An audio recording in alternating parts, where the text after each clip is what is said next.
Halo sobat, berjumpa lagi dengan BPKP Sulawesi Tenggara. Pada video kali ini, kita akan membahas mengenai apa itu Fraud Risk Assessment atau FRA. Sebelum menuju pembahasan materi apa itu FRA, kita perlu mengetahui terlebih dahulu definisi fraud, risk, dan fraud risk. Nah, langsung saja. Yang pertama, terkait definisi fraud. Apa sih fraud? Fraud atau kecurangan merupakan perbuatan yang dilakukan secara tidak jujur dengan tujuan untuk memperoleh keuntungan atau mengakibatkan kerugian dengan cara menipu, memperdaya, atau cara-cara lainnya yang melanggar ketentuan perundang-undangan yang berlaku. Di Indonesia, istilah fraud lebih dikenal dengan korupsi.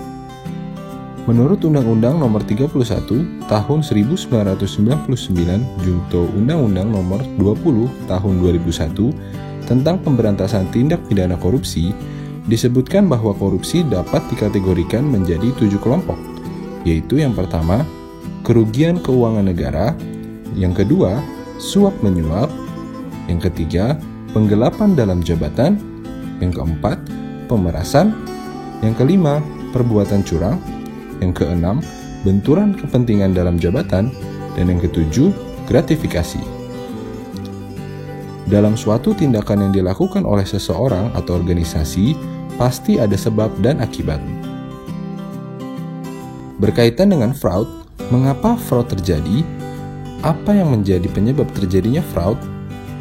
Menurut beberapa literasi yang ada, terdapat beberapa teori pendekatan untuk menganalisis penyebab terjadinya fraud.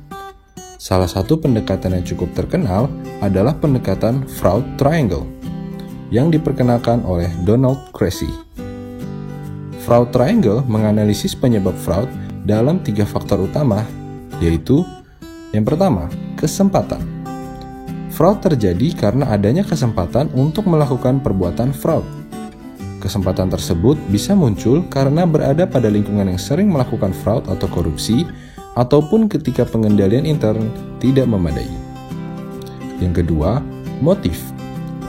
Motif merupakan pendorong seseorang untuk melakukan kecurangan dan pada dasarnya terjadi karena keserakahan atau ada kebutuhan sebagai akibat dari kesulitan keuangan.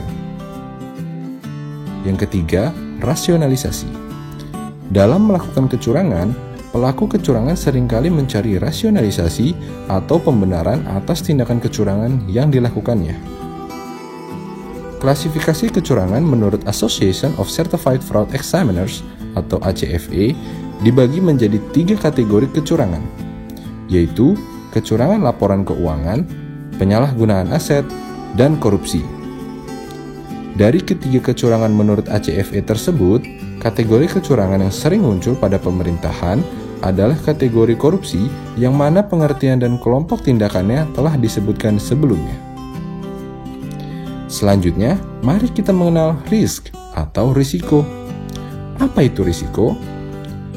Risiko adalah suatu peristiwa yang dapat diperkirakan maupun tidak dapat diperkirakan, yang mana peristiwa tersebut belum terjadi dan dapat berdampak negatif bagi keuangan, kinerja, dan organisasi. Nah, dari definisi fraud dan risk tersebut dapat dijelaskan bahwa fraud risk atau risiko kecurangan adalah kemungkinan terjadinya kecurangan dan dampak potensial jika terjadi. Keterjadian kecurangan ini bisa saja merupakan tindakan yang dapat diperkirakan, misalnya tindakan korupsi yang belum terjadi ataupun tindakan korupsi yang sudah terjadi namun bisa muncul di kemudian hari. Dan tindakan yang tidak dapat diperkirakan, misalnya tindakan korupsi tersebut belum pernah terjadi namun merupakan risiko kecurangan. Ada banyak contoh risiko kecurangan yang ada di pemerintahan. Salah satunya adalah manipulasi pelaporan realisasi penggunaan dana atau kegiatan. Saat melakukan perjalanan dinas, kadang terdapat oknum-oknum yang tidak menginap di hotel namun melakukan pembelian kwitansi hotel untuk mempertanggungjawabkan biaya hotel ke dalam laporan realisasi penggunaan dana. Selanjutnya, penjelasan terkait Fraud Risk Assessment atau penilaian risiko kecurangan. Penilaian risiko kecurangan adalah proses proaktif yang bertujuan untuk mengidentifikasi dan mengatasi kerentanan organisasi atas kecurangan yang dilakukan pihak internal ataupun pihak eksternal.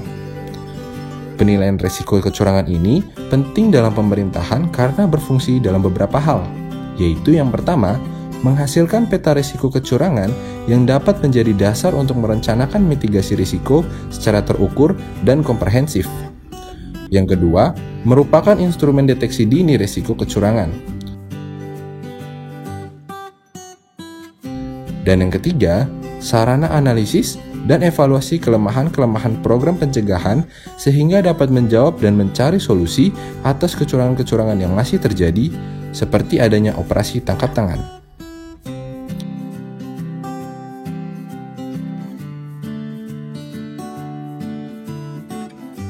Dalam melakukan penilaian risiko kecurangan, metode penilaian yang dapat digunakan dapat mengacu pada Peraturan Deputi Kepala Badan Pengawasan Keuangan dan Pembangunan Bidang Investigasi Nomor 1 Tahun 2019 tentang Pedoman Penilaian Risiko Kecurangan. Metode penilaian pada peraturan tersebut mengacu pada modul yang diterbitkan oleh Institute of Internal Auditors, American Institute of Certified Public Accountants, dan Association of Certified Fraud Examiners, serta telah mendapat beberapa modifikasi sehingga didapatkan hasil sebagai berikut. Yang pertama, identifikasi risiko kecurangan merupakan proses menetapkan apa, di mana, kapan, mengapa, dan bagaimana suatu risiko tersebut dapat terjadi. Yang kedua, analisis risiko. Analisis risiko merupakan langkah untuk menentukan nilai dari risiko kecurangan pada setiap proses bisnis atau aktivitas. Analisis risiko harus dapat menjawab pertanyaan seberapa besar kemungkinan dan dampak yang terjadi, sehingga didapatkan tingkat atau status risiko kecurangan. Yang ketiga, menilai efektivitas pengendalian. Langkah penilaian efektivitas pengendalian anti kecurangan dilakukan terhadap pengendalian anti kecurangan yang telah ada. Apabila pengendalian anti kecurangan belum ada atau sudah ada tetapi tidak efektif, manajemen perlu merancang pengendalian anti kecurangan. Yang keempat, respon terhadap risiko kecurangan. Berdasarkan peta risiko kecurangan yang dihasilkan dari proses penilaian risiko kecurangan, pimpinan organisasi memutuskan respon atas risiko. Secara teoritis, bentuk respon atas suatu risiko dipengaruhi oleh selera risiko atau risk appetite pimpinan organisasi. Secara teoritis, terdapat 4 macam respon risiko. Yang pertama, hindari risiko. Hindari risiko merupakan perlakuan atas risiko dengan cara menghindari atau menghentikan suatu tindakan atau strategi yang dapat memicu timbulnya risiko tertentu. Yang kedua, mengurangi risiko. Menurunkan tingkat risiko kecurangan dilakukan dengan menggunakan 2 sudut pandang, yaitu menurunkan tingkat keterjadian dan atau menurunkan dampak yang mungkin terjadi. Yang ketiga, memindahkan risiko dengan cara melibatkan pihak lain untuk ikut menanggung sebagian atau seluruh risiko. Dan yang keempat, menerima risiko. Suatu organisasi akan memutuskan menerima risiko tanpa menghindari, memitigasi, atau mentransfer risiko karena batas risikonya masih dalam batas risiko yang ditoleransi. Nah, dari video yang telah Sobat tonton tersebut, semoga Sobat dapat memahami apa itu Fraud Risk Assessment atau penilaian risiko kecurangan. Untuk penjelasan terkait cara mengisi Risk Register FRA, Sobat dapat klik link yang ada pada deskripsi video ini. Terima kasih, sampai jumpa lagi pada video selanjutnya.